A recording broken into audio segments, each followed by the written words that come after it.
Ke tepi, beri laluan. GM2 nak lalu ni, bos. Honda City 1.5e tahun 2013 atau lebih dikenali sebagai GM2.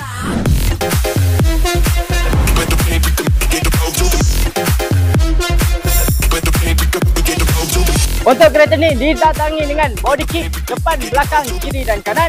Untuk harga bodi digas RM29,800. Kalau loan 5 tahun, bulan anda jadi RM752 sahaja guys. Di bahagian tepi, auto pulse mirror, seketing tepi, korang boleh tengok memang cantik. Dan juga sport rim saiz 16 TE37, condition tayar masih cantik guys. Untuk keluasan bonet dia pula guys, 400 liter, siap tayar spare dan juga spoiler belakang. Di bahagian dalam, multi-function steering, pedal shift, Android player, siap reverse camera. Kalau kat tengah ni ada armrest dan last sekali, fabric seat depan dan belakang. So, kepada anda di luar sana yang ingin mendapatkan Honda GM2 ni ataupun kereta-kereta lain, boleh cari saya kecil di Express Auto Shah Alam KC15. See ya!